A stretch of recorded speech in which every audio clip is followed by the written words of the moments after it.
Сайн байна уу? Энэ бичлэгээр танд Market Shop платформ дээр бараа оруулах зааврыг хүргэе. За одоо би Market Shop платформын сургалтын дэлгүүрт нэвтэрсэн байна. Эндээс бараа зэсний барааны чагсаалт руу орно. За дэлгэсний баруун дээд буланд бараа нэмэх товч байгаа. Энэ товчон дээр нэмээд бараа оруулдаг байгаа. За бараа оруулахад эхний ээлжинд заавал оруулах хоёр мэдээлэл гэж байдаг. Барааны нэр, барааны англи гэсэн хоёр мэдээллийг оруулна.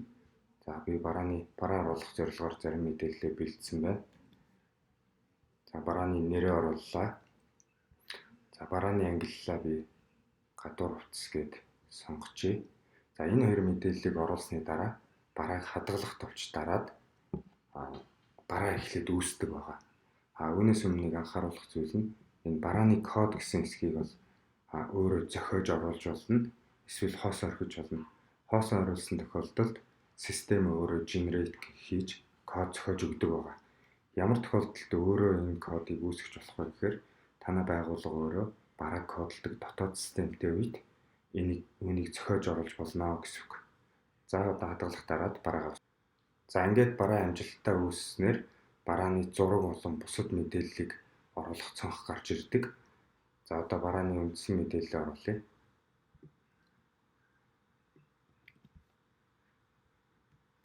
За барааны текст мэдээллийг оруулсны дараагаар энэ дээд хэсгийг ашиглаад хэлбэржүүлэлт хийж болдог. За барааны коллекцуудыг сонгож өгье. Энэ тухайн барааны хувьд эмхтэй палтай байгаа. Намар, өвөл, хавар өмсөх тохиромжтой гэдэг энэ коллекцийг сонгоод өгчээ. За үйлдвэрлэгчийг гэрн заавал бүглэх шаардлагагүй. Гэхдээ тэгш нэмээд сонгоод өгчлөө. За нэгдсэн ангиллын код гэж байгаа. За энэ дээр би цуу гэдээ оруулаад өгчээ. Энэ бол бас заавал бол биш. Ямар үед хэрэглэгдэх вэ гэхээр баримт холбож ашиглаж байгаа үед заавал энийг бүглэх шаардлагатай байдаг. Хэрвээ баримт холбохгүй бол энэ талбарыг хоос орхиж болдог. За одоо бүгдээрээ зураг оруулъя.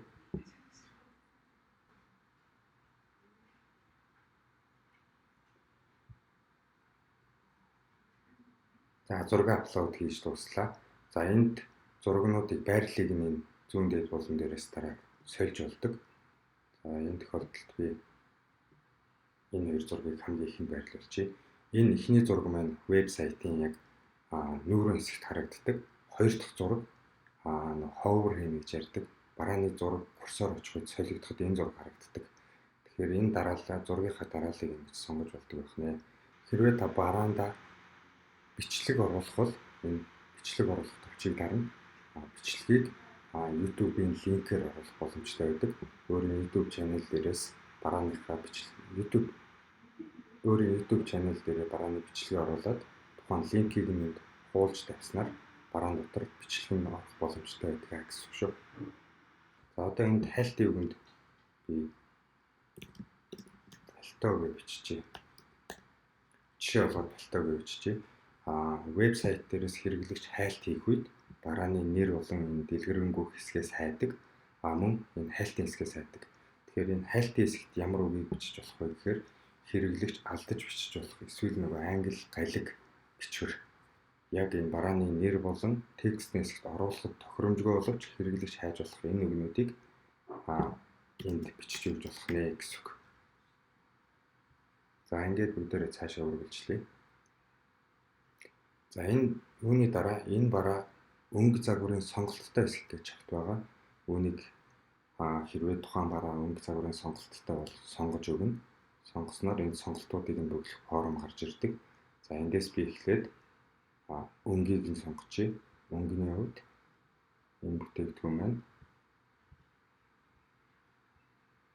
хар,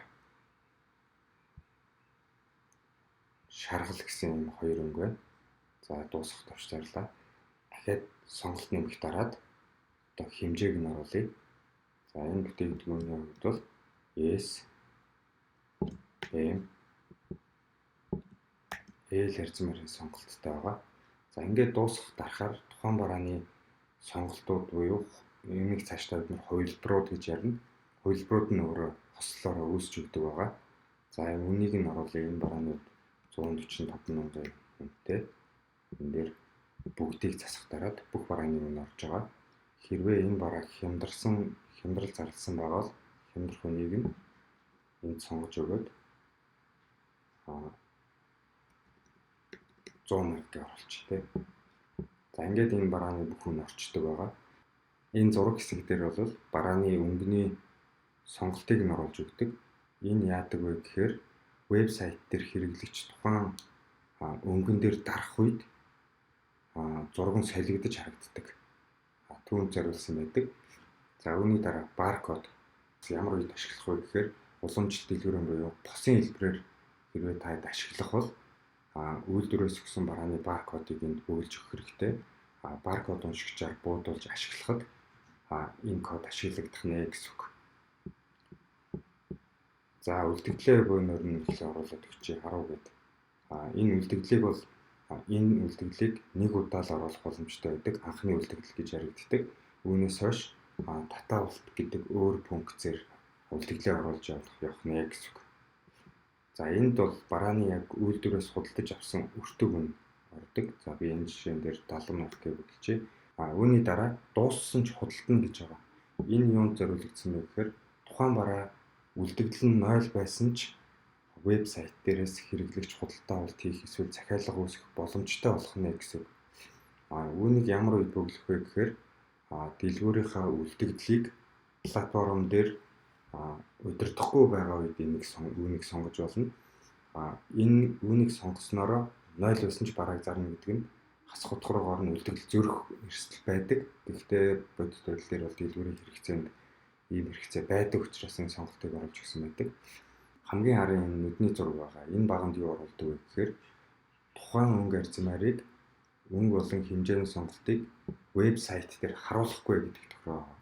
Магадгүй энэ 6 төрлийн бараанаас S арзмаар огт бүр захиалганд ирээгүй анханасаа зарагдаагүй бол зөвхөн энэ арзмаарыг нууж өгөх нэ гэсэн үг. За одоо хамгийн сүүлийн хэсэг хэмжээний заавар ашиглах гэдэг байгаа. Вебсайт дээр хэмжээний заавар харуулах бол энэ хэсгийг чагталж өгнө. Тэгээд эрэгтэй, эмэгтэй, хүүхдийн гэсэн хэлбэрээр нь заавар оруулж болдог. За энэ тохиолдолд би XS арзмаарыг XL 2XL-ийг хасаад өгч. За мөн манад хүзүүний, мөрний, ханцууны хэмжээ байхгүй гэж үзвэл үүнийг хасч өгөөд хадгалах дарчээ. Энэ нь вебсайтын барааны дэлгэрэнгүй мэдээлэлээр хэрэглэгчд харагдах нэ. Мөн мөр багныг нэмээд өөрийнхөө хүссэн нэрээр нэрлээд харуулж болдог байна. За ингээд барааны мэдээлэл нь хадгалагдаад бүрэн болж дууслаа. За бараа оруулах заавар маань ингээд дуусж байна. Дараагийн заавраар